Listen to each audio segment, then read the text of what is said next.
Singh ji, hotel academy के chairman आदरणीय जोशी जी, निदेशक मिश्रा जी, सिंह साहब, मैडम भंडारी जी, एडीजे साहब और हिंदुस्तानी जी, सभी साथियों,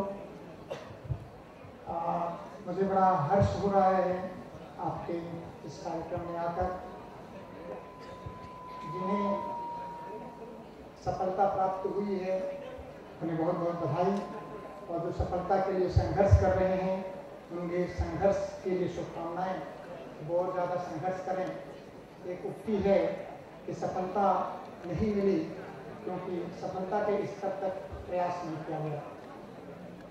आप ये जानते हैं कि आपको किसी एक मार्ग से सफलता नहीं प्राप्त होने वाली है। यह प्रतिभागिता है, प्रतियोगिता है। आपको यदि 10 पद हैं तो उन 10 पद के लिए आपको कम्पीट करना पड़ेगा। इसलिए यह आवश्यक है कि आप निरंतर सफलता प्राप्त करने के स्तर तक प्रयास करें। जहाँ तक ज्ञान का प्रश्न है, अभी भौतिकवाद होने से जो पढ़ाई है वो भी, जैसे सुरजीत सिंह साहब ने कहा कि जीवन यापन का एक माध्यम बन गई है, लेकिन फिर भी ज्ञान वो है जो सिर्फ हमारे अंदर रोशनी पैदा करे, ज्ञान पैदा करे, और उस ज्ञान का लाभ हमारे परिवेश में आने वाले लोगों को, हमारे संपर्क में आने वाले लोगों को प्राप्त हो।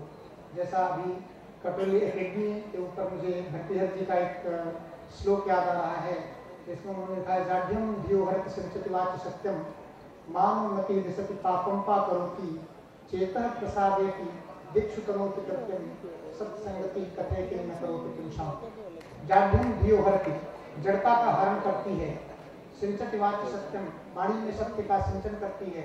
जाड्यम धियो हरति संचितवाच सत्यम मानुन्नति दिशति, मान और उन्नति, आप अच्छा काम करके आएंगे उसको 10 दिशाओं में फैलाया जाएगा कि आप बहुत अच्छे हैं, आपने बहुत अच्छा काम किया है। मान उन्नति दिशति पापम पाकरोति, ये आपके बुरे कर्म हैं, पाप हैं, उसको दूर करने का प्रयास करेगी, उसको छिपाने का प्रयास करेगी। पापम पाकरोति चेतः प्रसाद, आपके चित्त को प्रसन्न रखेंगे, दीक्षु करोति कृत्यम, आपके कीर्ति को 10 दिशाओं में फैलाएंगी। सत्संगति, अच्छे लोगों की संगति, ऐसे लोगों की संगति, ऐसे परिवेश में रहना, भला आपका क्या अच्छा नहीं हो सकता। आप सौभाग्यशाली हैं जो आप एक अच्छे संस्था में जुड़ करके आप अपना भविष्य बनाने का प्रयास कर रहे हैं। आप और सौभाग्यशाली बने, अच्छे निरंतर प्रयास को रखें, सफलता के उत्तरोत्तर स्तर को प्राप्त करें और लोगों का कल्याण करें। जैसे अभी सुरजीत सिंह साहब ने कहा कि दुनिया किधर भाग रही है, और हमारे पढ़ाई से, हमारे ज्ञान से समाज को क्या मिलता है। आप विद्या क्या देती हैं, हम पढ़ते हैं सरस्वती जी का, जिसका एक श्लोक आपको हम अपने तरीके से बताते हैं। विद्या ददाति विनयम विनयात् याति पात्रताम पात्रत्वाद धर्मापनोति धनाद धर्मः ततः सुखम।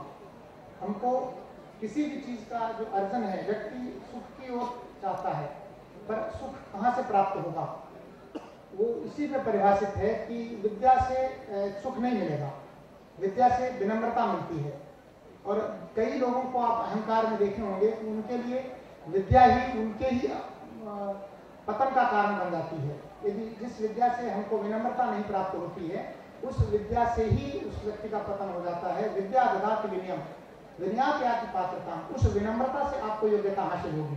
आप कितने ही योग्य हैं, लेकिन यदि आप अपने सहकर्मी से, अपने साथ के लोगों से, अच्छे अपने नैतिकता से, अपने कार्य से सबका सहयोग लेकर के कार्य नहीं करा पाते हैं, तो आप किसी भी जगह पर सफल नहीं हो पाएंगे। इसलिए आपको विनम्र होना पड़ेगा, जिससे आपको पात्रता प्राप्त होगी, योग्यता प्राप्त होगी। और विनयात् याति पात्रता पात्रत्वाद, उस योग्यता से आपको धन प्राप्त होगा, न कि सिर्फ विद्या से या आपके ज्ञान से। पात्रत्वाद धर्मापनोति धनाद धर्म, धन से धर्म होगा। धर्म क्या है, धारयते कि धर्म।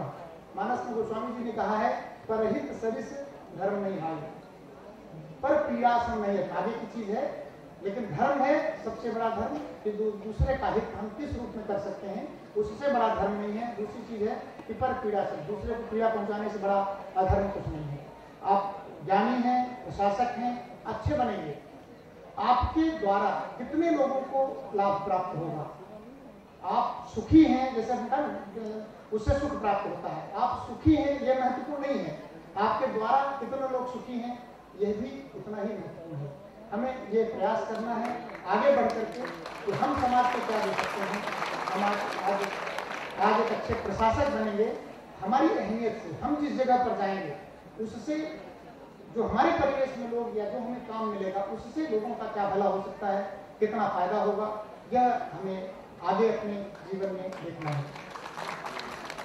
आज आप जिस जगह पर अभी, जैसे जोशी जी ने कहा कि कुछ लोग जो आगे की पंक्तियों में बैठे हैं वो बड़े सौभाग्यशाली हैं, उनका सिलेक्शन हो चुका है, वो आगे जाएंगे। पीछे जो बैठे हैं उनके लिए मेरी शुभकामनाएं हैं कि वो आगे बैठें। हमारी बहुत बहुत उनसे आग्रह है कि वो और ज़्यादा पढ़ें और ज़्यादा मेहनत करें। दिशा जो कहते हैं ना कि जो आप किसी संस्था पर आए हैं वो आपके अंदर जो विद्यमान है, हर एक व्यक्ति में विद्यमान है। ईश्वर ने सभी को एक दिमाग, बुद्धि, दो हाथ, दो पैर दिए हैं, उससे ही उसको अपना भविष्य बनाना है। ईश्वर जब, जैसा कि सुरजीत सिंह साहब ने कहा, जिसको भी भेजा हुआ है वो इतना चाहता है कि उसको, उनको भी सबसे ज्यादा खुशी तब होती है जब वो व्यक्ति उन्नति की ओर बढ़ता है। आप खुद देख लीजिए, आप अनुभव नहीं कर सकेंगे आपकी सफलता से आपको जितनी खुशी होती होगी, शायद है कि आप उसकी कल्पना नहीं कर सकते कि आपके पेरेंट्स को, माता पिता को कितनी खुशी होती है। तो ईश्वर तो सबको बराबर की निगाहों से देख करके सबको जन्म देते हैं, सबके लिए वही परिवेश तैयार करते हैं, वही आबो हवा मिलती है, वही परिवेश है। लेकिन व्यक्ति अपने आप चूज करता है कि हम कितना कदम ईश्वर की ओर बढ़ाते हैं। उसका मतलब है सन्मार्ग में चलते हुए हम कितनी मेहनत करते हैं, दूसरे किसी को भी कोई क्षति पहुंचाए हुए हम कितना प्रयास करते हैं, दूसरे के अधिकारों का बगैर नुकसान पहुंचाए, हनन किए हुए हम अपने प्रयास को कितना निरंतर गतिशील बना सकते हैं। निरंतर कर्म करें, निरंतर कर्म के अग्रसर हों और सफलता के उच्चतर स्तर को निरंतर प्राप्त करें और आपको देश और समाज को लगातार लाभ प्राप्त हो। एक बात मुझे थोड़ी सी याद आई कि जो आपने कहा कि इंडिया के लोग अपने देश का अपना गौरव बढ़ाएं। हमें ध्यान, हमारे मित्र विदेश गए थे तो उनसे मिलने कई लोग आ गए वहाँ। क्यों आ गए ये आप समझ सकते हैं, क्योंकि वो, उन्होंने कोई अच्छा काम नहीं किया था, लेकिन जब कोई विदेशी मेरे हिंदुस्तान में आया होगा और उसको, वो किसी परिवेश में गया होगा, हमारे भाइयों ने उसको इस तरह से अवगत की होगी, ऐसे मिले होंगे कि वो हिंदुस्तान के बारे में इस तरह का सोच करके गया कि यहाँ से अच्छे लोग कहीं नहीं हो सकते हैं। और जब उनके पड़ोस में, उनके यहाँ कोई हिंदुस्तानी गए तो वो बड़े आदर से उनसे मिले और उनको आमंत्रित किया। तो हमारे यहाँ यदि कोई भी आता है, हम उसको जिस रूप में लेते हैं, हम जिस विभाग में काम करते हैं, जिस जगह काम करते हैं, जहाँ भी काम करेंगे, वो ये माना जाएगा कि वहाँ पर वैसे आदमी होते हैं, क्योंकि उस विभाग को, उस जगह को कोई दूसरा आने वाला ये नहीं जानता है कि यहाँ कैसे हैं। उससे यदि हम अच्छे तरह से बिहेव करेंगे, व्यवहार करेंगे, उसका काम करेंगे, तो देन वो ये समझेगा कि ये बहुत अच्छे लोग हैं, ये बहुत अच्छा विभाग है, या शासन बहुत अच्छा है। और यदि हम उससे उस तरह का बर्ताव, अच्छा बर्ताव नहीं करेंगे तो हमारे बारे में, हमारे समाज के बारे में, हमारे देश के बारे में गलत धारणा लेकर जाएगा। तो वही एक है कि हम जिस तरह का परिवेश रखते हैं, आप अच्छी जगह रहेंगे तो वही जगह स्वर्ग हो जाती है। आज एक बालिका ने भी नारी के बारे में कहा, हमें एक वेद की पंक्ति है, यत्र नार्यस्तु पूज्यन्ते रमन्ते तत्र देवता। आप माने ना माने, जिस घर में सुमति है, जिस घर में नारी का आदर है, उसी के घर में धन, धान्य, ऐश्वर्य विद्यमान होता है।